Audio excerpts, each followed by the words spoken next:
transparansi pengelolaan anggaran daerah sebuah alternatif pemberantasan korupsi di tingkat daerah. Beberapa bulan belakangan ini, bangsa kita dikejutkan oleh berbagai fakta terjadinya busung lapar di mana-mana.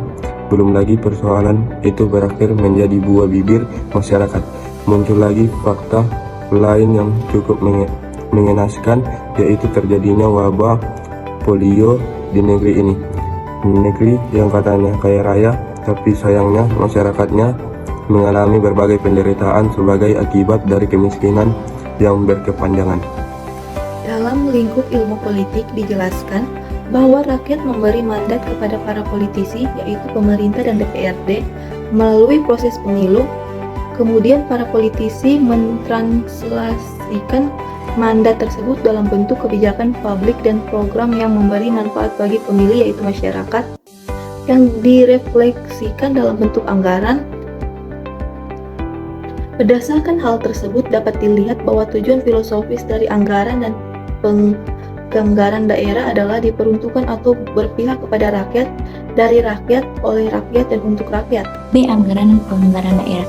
Sebelum kita membicarakan transparansi pengelolaan anggaran daerah, ada baiknya kalau kita memulainya dengan pengenalan terhadap daerah, konsep anggaran dengan penganggaran. Namun, pemahaman konteks ini hanya sebatas pada pemahaman mendasar mengenai filosofi dan anggaran dan penganggaran daerah itu. Berbicara mengenai anggaran, sebagaimana kita ketahui tidak terlepas dari apa yang kita sebut sebagai uang. Menurut model 2003, anggaran merupakan pernyataan mengenai estimasi kinerja yang hendak dicapai selama periode waktu tertentu atau metode untuk mempersiapkan suatu anggaran. Karena merupakan suatu estimasi, anggaran dapat dimaknai pula sebagai sebuah sistem rencana, yaitu rencana yang menggambarkan perkiraan jumlah uang, penerimaan, dan pengeluaran. Pada tataran ini, orang sering memahami anggaran sebagai sebuah pemahaman yang bersifat statis karena hanya sekedar menunjukkan hasil yang akan dicapai dengan jumlah uang tertentu. Transparansi anggaran di tingkat daerah. Studi GDS tahun 2002 yang dilakukan oleh Pusat Studi Kependudukan dan Kebijakan (PSKK), UGM menentukan bahwa ketentuan dalam pembahasan RAPBD ditentukan di banyak daerah. Persoalan menyangkut rincian alokasi dana APBD pada setiap sektor dan program atau kegiatan tidak pernah secara terbuka dipublikasikan kepada masyarakat. Di samping tidak disampaikannya mekanisme atau kegiatan yang memberikan kesempatan pada publik di daerah untuk turut mencermati, mengkritisi atau mengevaluasi rincian alokasi dan penggunaan dana dalam APBD. Menentukan alokasi dan distribusi setiap kegiatan mutlak hanya dibentuk oleh eksekutif dan DPRD secara tertutup. Atau istilah politiknya disebut dengan insider game, yang dan artinya bahwa pengelolaan anggaran daerah hanya melibatkan sekelompok kecil elit di daerah, yaitu pejabat pemerintah daerah dan anggota DPRD saja. Berdasarkan ketentuan tersebut, bila kita berpijak pada filosofi anggaran daerah yang diuraikan sebelumnya, maka dapat dikatakan telah terjadi penyampaian secara prosedural teknis yang cukup berarti. Yang seharusnya terjadi adalah bahwa anggaran daerah harus dilihat sebagai power relation antara eksekutif daerah, legislatif daerah, dan rakyat itu sendiri.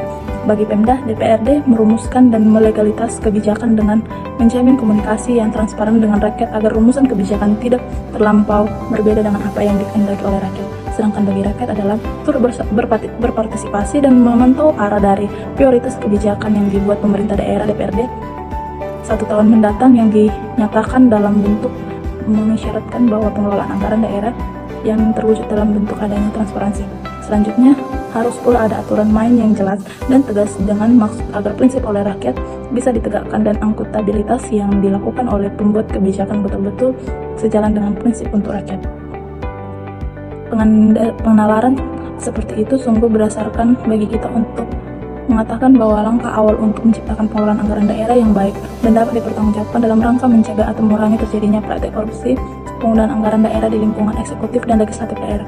Maka syarat pertama untuk kesemuanya itu adalah berangkat dari aspek transparansi pengelolaan anggaran dalam pengertian keterbukaan, keterlibatan, dan kemudahan akses bagi masyarakat terhadap proses pengambilan kebijakan, khususnya dalam penggunaan anggaran daerah yang notabene merupakan uang rakyat. Tanpa adanya transparansi, maka power relation ataupun kolaborasi yang diharapkan dalam ketiga pilar yang dimaksud dalam akan sulit terwujud, dan pada akhirnya pemerintah daerah yang bersih, bebas dan dari praktek korupsi pun sulit untuk diwujudkan pula.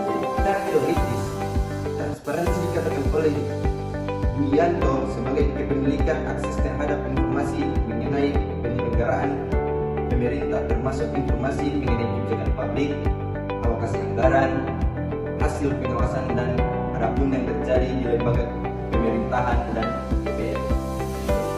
Jadi, penegakan dari aspek transparansi dalam konteks ini adalah berfokus pada persoalan akses terhadap informasi. Hal senada ditegaskan oleh UNDP 1997. Menurutnya, transparansi harus dibangun dalam rangka kebebasan aliran informasi. Bahkan, menurut Talker, transparansi dipahami dalam rangka membangun rasa saling percaya antara pemerintah dan masyarakat. Penyelenggaraan pemerintah harus memberikan informasi yang menandai pada masyarakat dan memperluas akses masyarakat terhadap berbagai informasi yang dibutuhkan berkaitan dengan anggaran tersebut.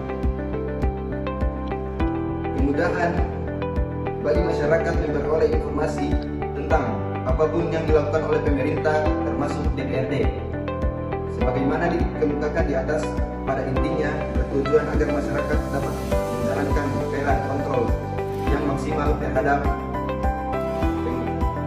penganggaran atau APBN, bukan lagi sebagai bagian dari kesepakatan publik yang saling menguntungkan di antara eksekutif daerah dan DPR.